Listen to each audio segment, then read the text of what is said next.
Hello friends, welcome to learning with R. I am Harsh Singh Tomar.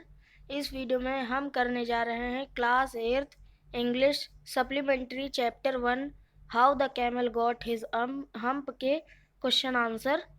तो पहले आपको मैं पूरी स्टोरी एक बार समराइज करा देता हूँ। कुछ लोगों ने हो सकता वीडियो ना देखी हो।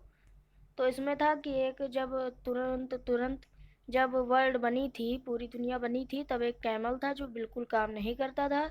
एक बार एक हॉर्स आया उसके पास, कहने लगा कि राइडिंग कराया करो लोगों को, तो वो हम्प कह दिया। फिर एक बार एक डॉग आया, उसने कहा कि स्टिक उठाया करो या फिर कोई चीज़ उठा के एक जगह रखा करो, तो उसने भी हम्प कह दिया फिर से। और फिर एक बार ऑक्स आया और उसने कहा कि तुम प्लगिंग किया करो, तो फिर उस कैमल ने हम्प कह दिया। तो वो तीनों जाके मैन को बताया। मैन ने कहा कि हम इसमें कुछ नहीं कर सकते। फिर एक बार जिन आया जो सारे डेजर्ट का वो इंचार्ज था। तो सब बातें हॉर्स ने जिन को बताई। जिन गया तो जिन ने फिर हॉर्स के पीठ पे एक हम्प दे दिया रियल का। तो हम्प से ये हो सकता था कि एक वो कैमल 3 दिन का काम एक दिन में कर सकता था, पर फिर भी कैमल वैसे ही आलसी रहा। काम किया पर उतनी जल्दी जल्दी नहीं किया, धीरे धीरे ही काम करता था। तो चलिए अब क्वेश्चन आंसर पढ़ते हैं। पहले है कॉम्प्रिहेंशन चेक। पहला है what task do you think were assigned to the dog and the ox. क्या क्या टास्क डॉग और ऑक्स को असाइन किए गए थे। तो इसका आंसर है dog's task is to carry stick light weight material. Dog का काम था स्टिक कैरी करना और लाइट वेट मटेरियल कैरी करना। अब शुरू शुरू में लोगों को जलाने के लिए लकड़ी की ज़रूरत चाहिए ही थी, तो डॉग छोटी छोटी लकड़ी का लाता था। और ऑक्स का टास्क था प्लगिंग करना, खेत को जोतना।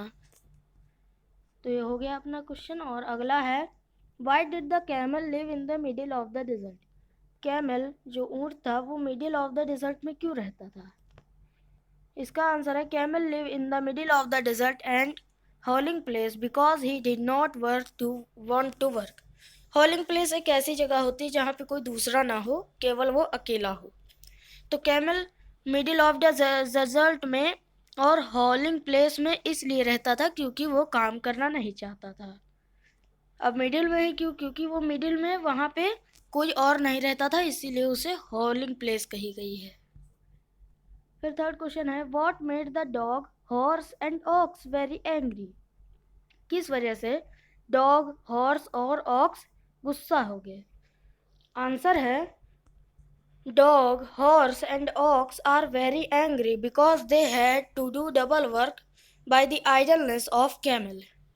डॉग, हॉर्स और ऑक्स ये तीनों बहुत एंग्री हो गए क्योंकि उन्हें डबल वर्क करना पड़ रहा था कैमल की आलस की वजह से। How did the jinn know the horse was complaining against camel. Jinn को कैसे पता चला कि हॉर्स कैमल के अगेंस्ट कंप्लेन कर रहा है। तो इसका आंसर है the jinn know the horse was complaining against the camel because he was in charge of all desert and know that how all animal look like. And horse said that he has long neck and long leg. तो जिनको पता चला कि horse complain कर रहा है camel के against क्योंकि वो इंचार्ज था सभी डेजर्ट का और वो जानता था कि सारे एनिमल कैसे दिखते हैं। और हॉर्स ने कहा कि जो एनिमल है उसके लॉन्ग नेक है, लंबी गर्दन है और लंबे पैर हैं। तो इस वजह से जिन जान गया कि हॉर्स कैमल के बारे में बात कर रहा है। अब हम देखने जा रहे हैं कॉम्प्रिहेंशन चेक 2। फर्स्ट क्वेश्चन है the camel was looking at his own reflection in the pool. What does it suggest to you about the camel.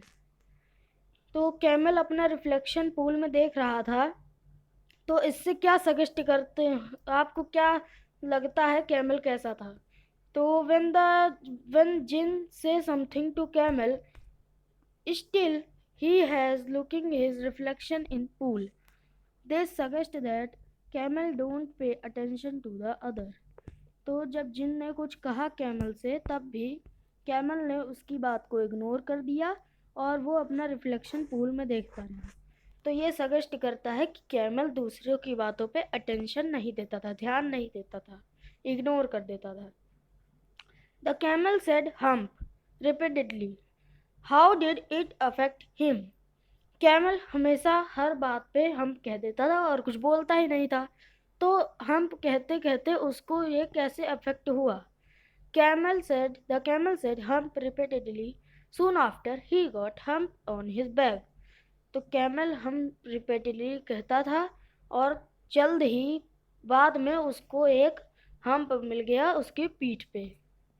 तो ये हो गए क्वेश्चन। अब एक्सरसाइज के जो क्वेश्चन हैं वो डिस्कस करने वाले हैं, तो वो आपको अपनी कॉपी में लिखने नहीं है, बस अपने दोस्तों से डिस्कस करना है। तो ये सब सारे जो रिटन वाले क्वेश्चन थे वो हमने करा दिए हैं, और जो पिछली वीडियो थी उसका लिंक आपको डिस्क्रिप्शन में मिल जाएगा, तो आप उसे चेक कर लीजिएगा और देख लीजिएगा। एक्सप्लेनेशन पूरा मैंने कराया है इजी वे में। तो वीडियो अच्छी लगी हो तो लाइक कर दीजिए और चैनल को सब्सक्राइब कर दीजिए, क्योंकि मैं अभी 8th की भी लर्नर डायरी डालने वाला हूँ। और वीडियो को अपने फ्रेंड्स के भी साथ शेयर कर दीजिए ताकि उन्हें भी learner diary, chapter explanation, question answer की वीडियो मिल जाए।